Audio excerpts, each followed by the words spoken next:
नमस्कार. उपमुख्यमंत्री अजित पवार यांचं अत्यंत दुर्दैवी असं निधन झालं आणि या निधनाबद्दल अख्खा महाराष्ट्र हळहळला. निश्चितपणे अशा तऱ्हेने कोणाचाही शेवट होऊ नये. पण आज महाराष्ट्रासाठी आणखीन एक अत्यंत वाईट दिवस आहे. कारण आजच्या दिवशी अजित पवार यांच्या पत्नी सुनेत्रा पवार या महाराष्ट्राच्या पहिल्या उपमुख्यमंत्री होणार आहेत. महाराष्ट्राचं राजकारण कुठे चाललंय तेच मला समजत नाही. सुनेत्रा पवार यांना विरोध आहे का? निश्चितपणे नाही.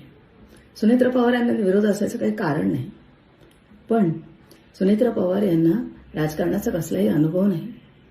गेले 1 वर्ष अत्यंत नाईलाजाने त्यांना खासदारकी देण्यात आली. त्यांना खासदार म्हणून तिथे पाठवण्यात आलं आणि राजकारणाचे पहिले धडे ते घेत आहेत. आणि असं असताना त्यांना महाराष्ट्राचं थेट उपमुख्यमंत्री करणं हे किती वाईट असू शकतं. आणि महाराष्ट्राने गप्प बसून ऐकायचं. आणि हे उपमुख्यमंत्री पद कशाला आणि इतक्या घाईनी कशाला? आज 4था दिवस आहे. कालच दुखवटा संपलाय.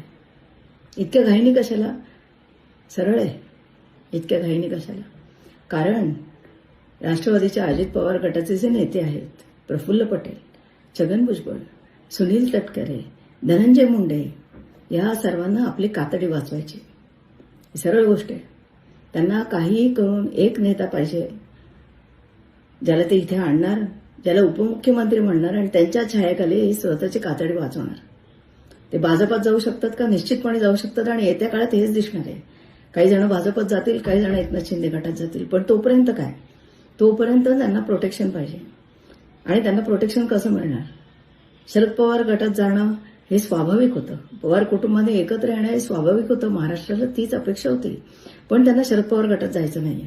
आणि शरद पवार गटात का नाही जायचंय? कारण शरद पवार हे भाजपाला सध्या पाठिंबा देत नाहीयेत. मी सध्या म्हणते, कारण शरद पवारांबद्दल कधीच कोणाला काही सांगता येत नाही.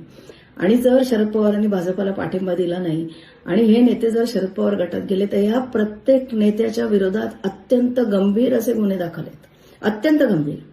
त्यांना आता व्हाईट वॉश मिळालंय कारण भाजपाने त्यांना पाठिंबा दिलाय. आणि हा पाठिंबा कायम राहण्यासाठी त्यांना या भाजपच्या गोटात जाणं गरजेचं आहे. त्यांना या सरकारमध्ये राहणं गरजेचं आहे. आणि त्याच्यासाठी ही धावपळ. अस्थि विसर्जनानंतर सुनेत्रा पवार या बारामतीहून निघाल्या, मुंबईत दाखल झाल्या आणि आज त्यांचा शपथविधी होते. ही अशी घाई महाराष्ट्राने कधीच बघितली नाही. हा काय प्रकार चालू आहे? आणि हे आपण गप्प बसून ऐकायचं, हे गप्प बसून आपण बघायचं.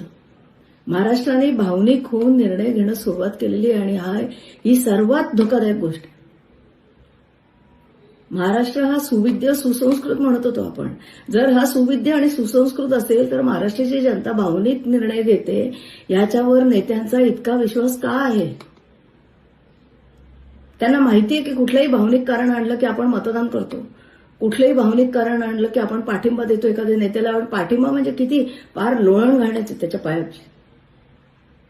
जेव्हा 2 भाऊ एकत्र आले, ठाकरे बंधू एकत्र आले, तेव्हा उद्धव ठाकरे यांच्या आधीची कारकीर्द, राजकीय कारकीर्द किंवा राज ठाकरे यांच्या आधीच्या कारकिर्दीचा उहापोहही कोणी केला नाही. आपल्याला विषय काय होता? बस 2 ठाकरे एकत्र आले, 2 बंधू एकत्र आले. हा विषय असू शकतो? इतकं भावनिक आपण होऊन चाललं. आणि इतकं भावनिक जर आपण झालं तर महाराष्ट्राची अधोगती ठरलेली आहे. हे होता नाही कामा. आपल्यावर ज्याची सत्ता आहे, जो आपल्यावर सत्ता करणार आहे, तो नेमकं काय करतोय, त्याचे निर्णय काय, त्याचा अभ्यास आपण केलाच पाहिजे. सतत भावना भावना भावना नाही होऊ शकत. आणि आज आपल्याला पहिला उपमुख्यमंत्री महिला मिळतेय. ते कशी मिळतेय ती? कारण राष्ट्रवादीतले जे नेते ज्यांच्यावर गंभीर अत्यंत गुन्हे आहेत त्यांना स्वतःची कातडी वाचवायची आहे म्हणून सुनेत्रा पवार यांना पुढे करतायत. सुनेत्रा पवार याच्या पुढे अनुभवी होतील, उत्तम निर्णय घेतील, कदाचित त्या मुख्यमंत्री होतील महिला. काही नाही, काही विरोधच नाही आहे त्यांना.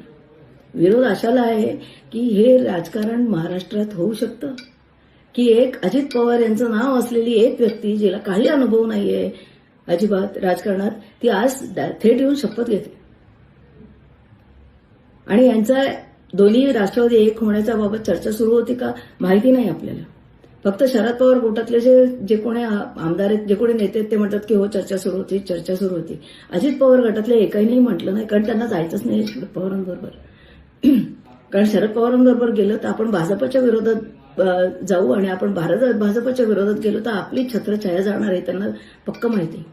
आज सकाळी शरद पवार यांनी पत्रकार परिषद घेतली आणि ते म्हटले की मला शपथविधीबद्दल काही माहिती नाही, तुम्हाला काही माहिती नाहीये. पण ते हेही म्हणले की हो आम्ही एकत्र येण्याची चर्चा सुरू होती. हे शरद पवारांचं राजकारण झालं. सुप्रियाताई काय करणार आहेत? सुप्रियाताई आज निघालेत आणि त्या संसदेत जाणार आहेत आणि ते अधिवेशन सुरू करणार आहेत आणि फक्त महाराष्ट्र हळहळतोय, फक्त जनता हळहळते. आपण हे भावनिक होणं हे सोडून दिलं पाहिजे.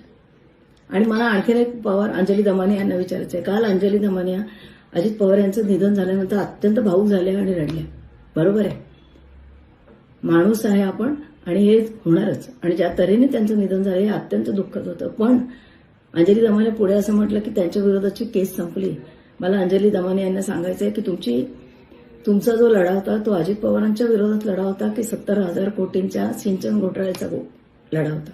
जर तो 70,000 कोटींच्या सिंचन लढ्याचा घोटाळ्याचा तुमचा जर लढा असेल तर हा लढा पुढे चालू राहिला पाहिजे. कारण हे 70,000 कोटी हे तुम्ही आम्ही भरलेल्या कराचे पैसे आहेत आणि ते वाया गेलेले आहेत, तिथला दुरुपयोग झालेला आहे.